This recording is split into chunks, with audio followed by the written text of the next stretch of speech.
బీసీలు తెలుగుదేశం పార్టీకి పట్టుకొమ్మలని బటన్ నొక్కితే చాలు అని నా పని అయిపోతుందనే ఉద్దేశంతో మహానుభావుడు మాజీ సీఎం జగన్మోహన్ రెడ్డి బీసీలను ఓటు బ్యాంకుగా వాడుకున్నారని మైలవరం శాసనసభ్యులు వసంత వెంకట కృష్ణప్రసాద్ పేర్కొన్నారు. ఆంధ్రప్రదేశ్ రాష్ట్ర అసెంబ్లీలో మైలవరం ఎమ్మెల్యే వసంత వెంకట కృష్ణప్రసాద్ గురువారం ఉదయం మాట్లాడుతూ తెలుగుదేశం పార్టీ ప్రభుత్వ హయాంలో బీసీ విద్యార్థుల చదువుల కోసం 65 పాఠశాలలను మంజూరు చేయడం జరిగిందన్నారు. తదనంతరం అధికారంలోకి వచ్చిన ప్రభుత్వం వాటికి మౌలిక వసతుల కల్పనకు కనీస నిధులు కూడా మంజూరు చేయలేదన్నారు. కొండపల్లిలో బీసీ విద్యార్థులు బాలుర పాత హాస్టల్లో 480 మంది పిల్లలు విద్యను అభ్యసిస్తున్నారన్నారు. ఇక్కడ 5వ తరగతి నుంచి 10వ తరగతి వరకు విద్యాభ్యాసం ఉందన్నారు. ఇక్కడ ఇంకా మౌలిక వసతులు కల్పించాలన్నారు. అదనపు తరగతి గదులు నిర్మించాలన్నారు. ఇక్కడ 8, 9 తరగతులకు కేవలం ఒకే ఒక్క సెక్షన్ ఉందన్నారు. పిల్లలు చాలా ఎక్కువ మంది ఉన్నారన్నారు. వాళ్ళందరికీ సరైన సౌకర్యాలు కల్పించలేకపోతున్నామన్నారు. ఇక్కడ అదనపు గదులు, డార్మిటరీ, వంటశాల నిర్మించాలన్నారు. ఈ పాఠశాలలో ఇంటర్మీడియట్ చదువుకునే అవకాశం కల్పించాలని అన్నారు. ధన్యవాదాలు అధ్యక్ష.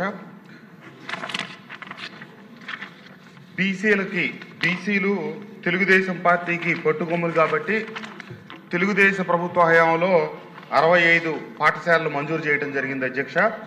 కానీ తర్వాత వచ్చిన ప్రభుత్వం ఈ పాఠశాలలకు మౌలిక వసతులు మెరుగుపరచడానికి ఏ రకమైనటువంటి చర్యలు తీసుకోలేదు. బటన్ నొక్కితే చాలు నా పని అయిపోయింది అనుకున్నారు మహానుభావులు జగన్మోహన్ రెడ్డి గారు. ఇందాక మంత్రి గారు తెలియజేస్తా కొన్ని బిల్డింగులు మటుకు సొంతం ఉన్నాయి, అద్దెరహిత బిల్డింగులు అన్నారు. అట్లాంటి వాటిలో మా మైలవరం నియోజకవర్గంలోని కొండపల్లి గ్రామంలో కూడా ఉంది అధ్యక్ష. పాత హాస్టల్ని స్కూల్ కింద కన్వర్ట్ చేశారు. అదే స్కూలు, అదే హాస్టల్. 480 మంది బాలురు అక్కడ చదువుకుంటా ఉన్నారు. 5వ తరగతి నుంచి 10వ తరగతి వరకు ఉంది.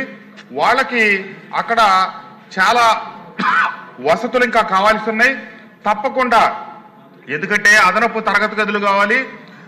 8, 9 సెక్షన్లు కేవలం ఒక్కొక్క సెక్షనే ఉంది. పిల్లలేమో చాలా ఎక్కువ మంది ఉన్నారు, ఎక్కువ డిమాండ్ ఉంది. కానీ మనం వాళ్ళందరినీ అక్కడ అకామిడేట్ చేయలేకపోతా ఉన్నాం. అదనపు తరగతులు మంజూరు చేయాలని సెక్షన్లు, అట్లాగే డార్మెటరీ కావచ్చు, లేకపోతే వంటశాలలు ఇతరత్ర వాటికి ఇబ్బంది ఉంది.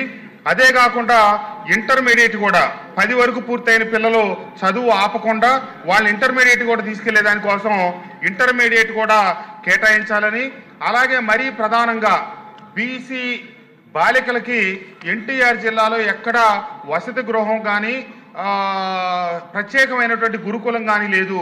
దయచేసి మా నియోజకవర్గంలో తక్షణం మీరు బీసీ బాలికలకి గురుకులం శాంక్షన్ చేయాలని, దానికి మేము స్థలం కూడా రెడీగా ఉంది, మీరు శాంక్షన్ చేసి తక్షణం తరగతులు ప్రారంభించాలా.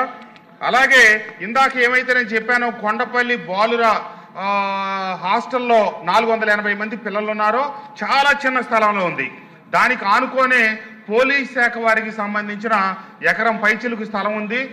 అమ్మా మీరు సవితమ్మ గారు, అనితమ్మ గారితో మాట్లాడి ఆ ఎకరం స్థలం కనుక కేటాయిస్తే అక్కడ పిల్లలు 480 మంది ఉన్నా వాళ్ళకి ఏ రకమైనటువంటి ప్లే గ్రౌండ్ లేనందువల్ల చాలా ఇబ్బంది పడతా ఉన్నాం. దయచేసి అనితమ్మ గారు అనితమ్మ గారితో మాట్లాడి ఆ స్థలం కేటాయించేటట్టుగా చూడాలి. ఇందాక నేను వెళ్ళి వారిని అడిగితే మేము కాంప్లెక్స్ కట్టుకుంటాం, పోలీస్ శాఖకి స్థలాలు తక్కువ ఉన్నాయి, మాకు అద్దె వస్తుందని చెప్పారు. అమ్మ అది అక్కడ కమర్షియల్ కాంప్లెక్స్ కట్టడానికి పనికిరాదంటే ఎమ్మటే అనితమ్మ గారికి వాళ్ళ డిపార్ట్మెంట్కి ఆదాయమే చూపించుకోవాలని కళ్యాణ మండపం కడతా ఉన్నారు. అది కూడా కాదమ్మా, బీసీలు మనకి తెలుగుదేశం పార్టీకి వెన్నెముక లాంటి వారు కాబట్టి ఆ స్థలం కేటాయిస్తే తప్పకుండా వాళ్ళకి ప్లే గ్రౌండ్ బాగుంటుందని, ఖచ్చితంగా మాకు బాలికలకి గురుకులం కేటాయించాలి, తక్షణం శాంక్షన్ చేయాలని చెప్పి మంత్రి గారిని మీ ద్వారా కోరుతా ఉన్నాను అధ్యక్ష. ధన్యవాదాలు అధ్యక్ష.